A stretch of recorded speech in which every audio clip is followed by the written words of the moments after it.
4 IR ட்ரோனை ஒரே ஃப்ரேமில் வச்சு பறக்க விட்டு பார்க்கலாம்னு சொல்லி பண்ணோம். அப்போ அது சரியாக பறக்காமல் போயிடுச்சு. நிறைய ஆஃப் ஸ்கோர் முத கொண்டு வந்து பார்த்தீங்கன்னா, ப்ரோ நீங்கள் ஆங்கிளை மாற்றி வைங்க, ஆப்போசிட் டேரக்ஷனில் வச்சிருக்கீங்கன்னு சொல்லியிருந்தாங்க. ஓகே, இப்போ பேலன்ஸ் 3 தான் இருக்குன்னு சொல்லிட்டு 3 வச்சு பார்த்தீங்கன்னா ஒரு ட்ரையாங்கிள் ஷேப்பில் வந்து பார்த்தீங்கன்னா ஃபிக்ஸ் பண்ணி பறக்க விடலாம்னு சொல்லி ட்ரை பண்ணோம். ஓவர் காற்று இருந்ததுனால திருப்பி காற்று குறைஞ்சதுக்கப்புறம் ட்ரை பண்ணி பார்த்தோம். அதில் வந்து பார்த்தீங்கன்னா அது உண்மையாலுமே நல்லாவே ஹைட்டு கிளம்புச்சு.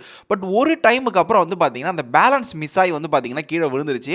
ஓகே, ஸோ இது ஓரளவு பறக்கும் போலுக்கு அப்படின்னு சொல்லிட்டு வந்து பார்த்தீங்கன்னா இன்னொரு ஹெலிகாப்டருமே புதுசாக ஆர்டர் போட்டு அந்த ஃப்ரேமில் வந்து பார்த்தீங்கன்னா 4 ஹெலிகாப்டர் வச்சு பறக்க விடலான்னு சொல்லி பார்த்தோம். எங்கள் நேரம் வந்து பார்த்தீங்கன்னா அது சுத்தமாக சார்ஜ் இல்லாமல் போயிடுது. ஓகே, இதை பிச்சுட்டு தான் சார்ஜ் பண்ணணும்னு சொல்லிட்டு வந்து பார்த்தீங்கன்னா பிச்சுட்டு ரொம்ப பக்கத்தில் வந்து பார்த்தீங்கன்னா ஹெலிகாப்டர் ஒட்டி விட்டுட்டோம். ஸோ இதனால் என்ன ஆயிடுது அப்படின்னா மேலே போகிறதுக்கான பாசிபிலிட்டியே இல்லாமல் சுக்குநூறாக போயிடுச்சு. சரி, ஓகே, இந்த தடவை வந்து நம்ம கரெக்டாக வந்து ஒரு ப்ராப்பர் டிஸ்டன்ஸ் விட்டு முழுக்க சீவாங்குச்சிலே வச்சு வந்து பார்த்தீங்கன்னா பெருசாக பண்ணுவோன்னு சொல்லிட்டு வந்து பார்த்தீங்கன்னா ஒரு அட்டெம்ப்ட் ட்ரை பண்ணி பார்த்தோம்.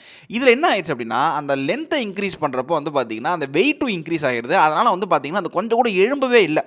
அட போங்கடா அப்படின்ற மாதிரி என்ன பண்ணோன்னா தர்மாக்கோலில் ஃப்ரேமை செட் பண்ணிப்போம், அது ரொம்ப வெயிட்லெஸ்ஸாக இருக்கும் அப்படின்னு சொல்லிட்டு வந்து பார்த்தீங்கன்னா ஒரு தர்மாக்கோல் வந்து ஒரு சின்னதாக ஒரு கட் அவுட்டில் கட் பண்ணி எடுத்துக்கிட்டோம். இதில் ஒன்றுமே வெயிட்டை குறைக்கணும், ஏன்னா திருப்பி மிஸ்டேக் பண்ணக்கூடாது அப்படின்னு சொல்லிட்டு வந்து பார்த்தீங்கன்னா அந்த மேலே அந்த பிளாஸ்டிக் ஓடு மாதிரி இருக்கும் இல்லையா, அது எல்லாத்தையுமே கட் பண்ணி எடுத்துட்டோம். ஸோ அந்த ப்ராடக்ட்டை முதல்ல டேக் பண்ணி வரோம். சிங்கிள் ப்ராடக்ட்டு, அது ஒர்த்தான ப்ராடக்ட்டு, மேலே கீழே டேக் பண்ணி வரோம், செக் பண்ணிங்க.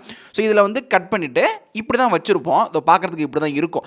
ஸோ இதில் வந்து அந்த ஃப்ரேம் சைஸ் வந்து ரொம்ப பெருசாக இருக்குது, காற்று கீழே போவே விடாது அப்படின்றதுனால ஃப்ரேமை ஒன்றுமே கட் பண்ணி எடுத்துட்டோம். ஸோ பார்க்க இப்படி தான் இருக்கும். ஒரு சின்ன ட்ரையல் பண்ணி பார்க்கலாம்னு சொல்லிட்டு வந்து பார்த்தீங்கன்னா எங்கள் வீட்டு வெளியே வந்து பார்த்தீங்கன்னா ட்ரை பண்ணி பார்த்தோம். ஸோ அதில் வந்து ஒரு பக்கம் மட்டும் வந்து ஒரு சைடு வாங்குச்சு. மேபி அது வெயிட் இன்க்ரீஸாக இருக்கும்னு சொல்லிட்டு வந்து பார்த்தீங்கன்னா வெயிட் மிஷின்லாம் வச்சு ப்ராப்பராக டேப்பெல்லாம் ஒட்டி ஒரு இம்பேலன்ஸ் இல்லாமல் ஒரு ஸ்டேபிளான பொசிஷனுக்கு கொண்டு வந்துடும். சரி, ஓகே, வந்தால் மழை போனால் மயிறுன்ற மாதிரி இருக்கட்டும்னு சொல்லிட்டு வந்து பார்த்தீங்கன்னா பறக்க விட்டோம். ஸோ இதில் என்ன ஆச்சு அப்படின்னா கொஞ்சம் தூரம் நல்லா தான் போச்சு, ஒரு டைமுக்கு அப்புறம் டொபுக்கிட்டின்னு கீழே விழுந்துருச்சு. ஸோ இதில் ஃபைனலாக நாங்கள் கண்டுபிடிச்சது என்னென்னா இதுக்கு வந்து அந்த வேறு டேரக்ஷனோ இல்லை அந்த பொசிஷனோ அந்த ஃப்ரேமோ இது எல்லாத்தையும் தாண்டி பிரைமரி ப்ராப்ளமாக இருக்கிறது அந்த 4 ட்ரோனும் ஒரே ஸ்பீடில் சுத்தாது. ஏன்னா இது வேறு ட்ரோனு, நம்ம ட்ரோன் மோட்டர் மாரி சிங்க்ரனைஸ்லாம் பண்ணி வச்சிருக்க மாட்டாங்க.